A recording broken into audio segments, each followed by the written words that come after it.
याद करिए वर्ष 2025 का दौर, जब सितंबर 2025 में एक हिंसा हुई थी और इस हिंसा की आग में झुलस गया था नेपाल। ऐतिहासिक थी, कभी ऐसा इतिहास में हुआ नहीं था। नमस्कार, मेरा नाम है प्रभात और आज आप जुड़े हुए हैं प्रभात ऑफिशियल न्यूज़ के डिजिटल प्लेटफॉर्म पर। सोशल मीडिया के इस्तेमाल, यूज और मिसयूज की चर्चा हम आपको लगातार करते हैं। कभी कभी इसके यूज की चर्चा करते हैं, इस्तेमाल की चर्चा करते हैं, और आज इसी इस्तेमाल कड़ी में, इसी उपयोग की कड़ी में हम आपसे जुड़ने जा रहे हैं नेपाल के चुनाव परिणाम को लेकर के। क्योंकि जैसे वर्ष 2025 में सितंबर महीने में की जो तस्वीरें वहां आई थी, 72 लोगों की मौत हो गई थी, 2000 से ज़्यादा लोग घायल हो गए थे। ऐसा हिंसा हुआ था, ऐसी झड़प हुई थी। क्योंकि जिस तरह से हमने आपसे चर्चा की थी कि जिस तरह से बांग्लादेश में हुआ, जिस तरह से श्रीलंका में हुआ, जिस तरह से अफ़गानिस्तान में तख्तापलट हुआ, तो यह तमाम तख्तापलट की खबरें थी। हालांकि नेपाल में सितंबर 2025 में तख्तापलट की शुरुआत हो गई थी।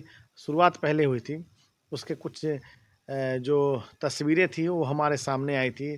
और तस्वीरें ऐसी आई थी कि वहाँ के सुप्रीम कोर्ट से लेकर के, वहाँ के प्रधानमंत्री आवास से लेकर के, वहाँ के मंत्री से आवास से लेकर के सबको वहाँ से रेस्क्यू करना पड़ा था, सबको नेपाल छोड़कर भागना पड़ा था। इसमें सबसे महत्वपूर्ण बात यही रही थी कि उस समय के जो प्रधानमंत्री थे तत्कालीन केपी शर्मा ओली, उनके जाने के बाद क्या कहते हैं उसे, अंतरिम सरकार जैसे बांग्लादेश में बनाया गया था, ठीक वैसे ही अंतरिम सरकार का गठन नेपाल में हुआ। और अब चुनाव हो गए हैं। चुनाव परिणाम आने के बाद ही एक नया चेहरा, एक नया नाम जो सबको देखने को मिल रहा है, सीधा मेयर से प्रधानमंत्री पद के कुर्सी तक पहुंच चुके हैं और पहुंचने वाले हैं परिणाम। और तस्वीरें आपको जल्द ही टीवी की स्क्रीन पर देखने को मिल जाएगा। नाम है बालेन शाह। जी हाँ, बालेन शाह, जिनको जेनजेड प्रोटेस्ट का जो हिंसा हुई थी उसका सारा सूत्रधार माना जाता था। उनका पूरा एक तरह से कहा जाए तो आंदोलन का लीड करने वाले नेता मान के रूप में लिया जाता था। और उन्हीं नेता की बदौलत, उन्हीं की बदौलत माना जाए तो नेपाल में जो एक हिंसा हुई, जो एक तख्तापलट की तस्वीरें आई, जो तमाम चीज़ें हुई। क्योंकि वहाँ क्या हुआ था, सोशल मीडिया पर बैन लगाया गया था। तस्वीर समझिए हुआ क्या था, सोशल मीडिया पर बैन। और उस समय सोशल मीडिया पर चल क्या रहा था, चल ये रहा था कि नेपाल, जिसकी आबादी आज 3 करोड़ के पार कर गई है, वहाँ के लोग काफ़ी संकट में हैं, दिक्कत में है। सही से उनका इलाज, सही से उनको खाना, सही से उनको पर्याप्त भोजन नहीं मिल पा रहा है। जबकि वहाँ के जो नेता हैं, उनके बच्चे वहाँ के टैक्स के पैसे से ऐश मौज कर रहे हैं। इस चीज़ को समझिएगा। बड़ा शांति से बात करने का आपके साथ मौका मिला है और इस बात को मैं फिर दोहराना चाहता हूँ। वहाँ सोशल मीडिया पर बैन लगा था। और बैन क्यों लगा था, वहाँ के राजनेताओं के बच्चे, उनके परिवार और राजनेताओं के मौज मस्ती, उनके जो पूरे सिस्टम था, उनका राजशाही जीवन था, उसको दिखाया गया था, उसकी झलक थी। उसका वीडियो बार बार सोशल मीडिया पर आ रहा था और इसी को लेकर के सोशल मीडिया को नेपाल में बैन कर दिया गया। अब उसके बाद क्या हुआ, अब स्थिति ये हुई कि वहाँ हिंसा हो गई, हिंसक प्रदर्शन होने लगे, लोग सड़कों पर उतर आए। सबसे बड़ी बात रही कि नेपाल में सबसे बड़ी समस्या गरीबी की है, बेरोजगारी की है। और इसी को लेकर के नेपाल के लोग हमेशा वहाँ से पलायन करते रहते हैं। और पलायन हर देश में करते हैं। नेपाल के लोग आपको हर जगह मिल जाएंगे। आप खासकर बिहार की बात कीजिए तो सारण एक ज़िला है बिहार में, छपरा। तो छपरा के लोग आपको हर जगह मिल जाएंगे। उन बोलचाल के भाषा का लोग जो है आरा, छपरा के लोग आपको आसानी से मिल जाएंगे। हर देश सॉरी हर राज्य में मिल जाएंगे। देश की बात कीजिए तो बहुत सारे देशों का मैंने दौरा नहीं किया है, इसलिए मैं नहीं कहूँगा। लेकिन जिन जिन राज्यों का मैंने दौरा किया है, उन राज्यों में मैंने देखा है कि वहाँ छपरा के लोग, सारण के लोग आसानी से मिल जाते हैं। ठीक वही तरह नेपाल के लोग हर देश में आपको मिल जाएंगे, किसी भी तरह काम करते हुए। आप देखते होंगे कि पहले पुलिस चौकीदारी करती थी, रात का गश्ती होता था, रात में पुलिस घूमती थी। लेकिन अब पुलिस की जगह पर नेपाल के जो युवा है, जो लोग हैं, वो आकर के रात को सीटी बजाते हैं, लोगों को जगाते हैं, और चोरों से, चोरी की घटनाओं पर लगाम लगाने के लिए वे ड्यूटी करते हैं। तो बड़ा छोटा-सा काम है, लेकिन बड़ा रिस्की काम होता है नेपाल के लोगों का। हालाँकि उनका एक साहस होता है और यही साहस रहा है कि नेपाल कभी गुलाम नहीं हुआ है। नेपाल कभी भी गुलाम नहीं हुआ है। हर देश गुलाम हुआ, चाहे वो चीन हो, चाहे वो भारत हो। तो तस्वीरें ऐसी थी कि गुलामी की जंजीरों में हर कोई देश बंधा था, लेकिन नेपाल कभी गुलाम नहीं हुआ। यह एक बड़ा ही स्टडी करने का विषय है। इस पर हम लोग चर्चा बराबर करते रहते हैं कि आखिर उनकी एकता, उनकी साहस, उनका जो एक तरह से कहा जाए कि एक समूह होता है, उस समूह की वजह से वे उनके एक बड़ी बात है कि उनकी विश्वसनीयता। अब देखिएगा कि गोरखा बटालियन का भी गठन किया गया था। खैर, इस पर मैं एक अलग से वीडियो लाऊंगा और बताऊंगा। चर्चा इस बात को लेकर के हम करने जा रहे हैं कि आखिर नेपाल में जो सितंबर 2025 में हिंसा हुई, उस हिंसा के बाद जो चुनाव परिणाम हुए, उस चुनाव परिणाम में एक नेता का नाम आया बालेन शाह। अब वह प्रधानमंत्री बनने वाले हैं, ऐसी खबरें आ रही हैं। 100 सीटों पर उन्होंने जीत दर्ज किया है, और आपको बता दें कि करीब 129 में से 100 सीटों पर उन्होंने जीत हासिल किया है। और आपको बता दें, सबसे महत्वपूर्ण बात, 4 बार से प्रधानमंत्री रह रहे केपी शर्मा ओली को खुद बालेन शाह ने 50,000 वोटों से हरा दिया है। यह एक नेपाल के लिए बड़ी खबर है।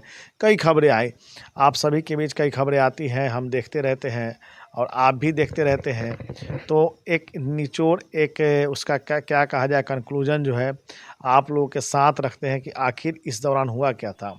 बहुत से ऐसे साथी हैं, बहुत से ऐसे लोग हैं जो लगातार टीवी नहीं देख पाते हैं, समाचार नहीं देख पाते हैं, लेकिन यह जानने की इच्छा रहती है कि आखिर नेपाल में मूल रूप से हुआ क्या था। नेपाल में सितंबर 2025 में तख्ता पलट की तस्वीरें आई थी। हालांकि चुनाव का जो परिणाम होता है, चुनाव की जो प्रक्रिया होती है, या देश के अंदर जो मौजूदा हालात रहते हैं, सिस्टम रहते हैं, उसे बदलने में वक्त लगता है। और वक्त इतना ही लगा कि सितंबर 2025 में तख्ता पलट की खबरें आई, हिंसक झड़प हुई, 72 लोगों की जान चली गई, 2000 से अधिक लोग घायल हो गए। लेकिन यही बस आप देख लीजिए, 2026 और मार्च का महीना है, चुनाव का परिणाम 7 दिन पहले आ चुका है। और चुनाव के नतीजों से वहाँ के जो राजनीतिक हालात हैं, वहाँ के जो राजनीतिक दोस्ती है, उस पर एक चर्चा होनी शुरू हो गई कि आखिर अब नेपाल किस ओर जाएगा। क्योंकि हाल के दिनों में देखिए तो जिस तरह से एक संबंध था नेपाल के साथ, बड़ा पुराना संबंध था, संबंध है भी, ऐसी कोई स्थिति नहीं आए, लेकिन जो पहले स्थिति थी वो स्थिति अब नहीं रह गई। जो पहले हालात थे वो हालात अब नहीं रह गए। जो पहले विश्वास और दोस्ती थी वो बदल गई। कई कारण हैं, नेपाल के लोग क्या समझते हैं, वहाँ के व्यापारिक हालात क्या, किन वजहों से हुई, कर्ज कौन सा देश दिया, तो इन चीज़ों को लेकर के सामने आया। तो देखिए, 4 कारण जो हम लोग नेपाल के जो अध्ययन है, नेपाल की जो स्थिति है, उस पर हम लोगों ने अध्ययन किया है और ये चीज़ की जानने की कोशिश की है कि आखिर नेपाल में जो हिंसक प्रदर्शन हुए, प्रदर्शन क्यों हुए। मैंने आपको बताया कि बेरोजगारी और राजनेताओं के खर्चे, इन दोनों का जो सामंजस्य रहता है वो कहीं बैठ नहीं पाता है, और इस वजह से एक प्रोटेस्ट हुआ। दूसरा सबसे बड़ा कारण है कि युवाओं में असंतोष और बेरोजगारी सबसे ज़्यादा है वहाँ। नेपाल के युवा विदेश में या अन्य देशों में जाते हैं रोजगार के लिए, क्योंकि बहुत ज़्यादा बेरोजगारी। वे चाहते हैं कि देश के अंदर रोजगार मिले। बहुत बड़ा एक दर्द है उनका, जो भी दर्द बिहार का है वह दर्द नेपाल का है। तो एक बहुत बड़ी बात है जिसको लेकर के कहीं न कहीं परेशानी रहती है। आप छोटा सा देश देख लीजिए, 3 करोड़ वाला नेपाल, और यहाँ बिहार, जहाँ की 13 करोड़ आबादी है। तो देखा जा सकता है कि आखिर हम किन देशों को लेकर के चर्चा करते हैं, किन हालात में करते हैं। तो एक एक मैप, एक कहा जाए तो एक दिमाग के अंदर एक दृश्य घूमता है कि आखिर वहाँ की स्थिति कैसी बन गई। तीसरा सबसे मौजूदा हालात रहा कि भारत नेपाल व्यापार असंतुलन। देखिए, भारत नेपाल में जो व्यापार का असंतुलन है, चूँकि भारत ज़्यादा सामान देता है, नेपाल उतना सामान दे नहीं पाता, चूँकि वहाँ पर फैक्ट्रियाँ, कारखाने या वहाँ का आउटपुट नहीं है। हाँ, कच्चा सामान हो, औषधि हो, बहुत सारी चीज़ आते हैं वहाँ से। रुद्राक्ष वगैरह का भी और जेमस्टोन का भी, जेमस्टोन नहीं, रुद्राक्ष वगैरह का कारोबार और दवा, आयुर्वेदिक औषधियाँ, इन चीज़ों का होता है। तो इसको लेकर के कहीं न कहीं एक बहुत बड़ा गैप है। आपको दूसरी तरफ बता दें कि 36 अरब डॉलर का कर्ज नेपाल पर है। प्रति व्यक्ति पर नेपाल के लोगों पर 44 हज़ार रुपये का कर्ज है।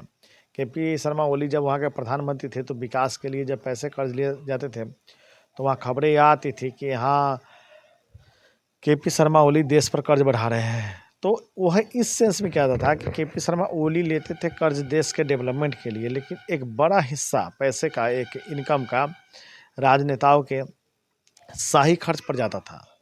आज वही चर्चा राघव चड्ढा देश के अंदर कर रहे हैं, संसद के अंदर कर रहे हैं, भारत के अंदर कर रहे हैं।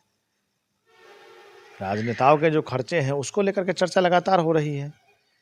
गनीमत है कि इसकी चर्चा बड़ा प्लेटफॉर्म, बड़ा चैनल नहीं कर रहा है।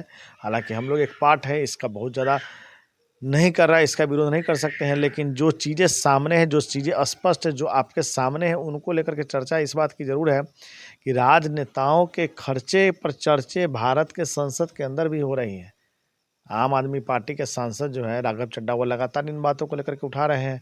हाल ही में उन्होंने एक उठाया था, एयरपोर्ट पर जो महंगे पानी, समोसे, चाय मिलते हैं, उसको लेकर के उन्होंने संसद के अंदर सवाल उठाया था। और इसका परिणाम हुआ कि भारत सरकार ने निर्णय लिया कि अब 10 रुपये और 20 रुपये में चाय और समोसे एयरपोर्ट पर मिल जाएंगे। आम आदमी को बहुत बड़ी राहत मिल गई। अभी सबसे बड़ी भारत के अंदर चर्चा जो हो रही है वह स्वास्थ्य सेवा को लेकर के। देश के अंदर स्वास्थ्य सेवा, खासकर प्राइवेट निजी अस्पताल जो है, उनका इतना ज़्यादा फीस हो जा रहा है, इतना महंगे होते जा रहे हैं, यह समझ से परे है। आखिर सवाल उठता है कि 2 दिनों में 2-2.5 लाख रुपए का जो बिल आता है हॉस्पिटल का, ये तो 5 स्टार 7 स्टार होटल वाली बात हो गई। तो चलिए, होटल तो एक वैकल्पिक चीज़ है कि जिनके पास बहुत सारे पैसे हैं, अपनी सेफ्टी चाहते हैं, 5 स्टार 7 स्टार होटल में रुकते हैं, लेकिन जिनके पास नहीं है तो उनका भी काम चल जाता है, उनका भी जीवन यापन चल जाता है। हाँ, कभी एक आध मौके आ गए कि शादी ब्याह के मौके हैं या कोई ऐसे दोस्त का पार्टी फंक्शन है तो बड़े होटल में जाए न जाए कोई खास फर्क नहीं पड़ता है, जीवन चल जाता है। लेकिन जैसे ही अच्छे इलाज की बात आती है तो भारत के अंदर यह बड़ा सवाल होता जा रहा है। भारत के अंदर एक बड़ी समस्या बनती जा रही है इलाज कराना, बच्चे को बेहतर प्राइवेट स्कूलों में शिक्षा दिलवाना, प्राइवेट यूनिवर्सिटी में दाखिला कराना। तो इन तमाम चीज़ों को लेकर के चर्चा जो है भारत में भी अब छिड़ चुकी है। लेकिन यही चर्चा नेपाल में हुई थी कि आखिर यहाँ जो टैक्स का पैसा है वह काफ़ी ज़्यादा राजनेता, उनके परिवारों पर खर्च हो रहे हैं। लेकिन देश के अंदर, नेपाल के अंदर जो लोग हैं, जो गरीबी रेखा के नीचे रह रहे हैं या जो गरीबी में जीवन यापन कर रहे हैं, उनका जीवन का दौर जो है बड़ा कठिन व्यतीत हो रहा है। तो इन चीज़ों को लेकर के नेपाल में एक परिवर्तन हो गया, वहाँ की सरकार बदल गई। केपी शर्मा 4 बार से प्रधानमंत्री थे, अब वे प्रधानमंत्री नहीं रहेंगे चूँकि उनकी पार्टी और वे खुद हार चुके हैं। अब देखना यह होगा कि आखिर नेपाल में आने वाले समय में क्या रुख मुड़ता है, क्या व्यापारिक स्थिति बनती है, क्या हालात बनते हैं। नमस्कार।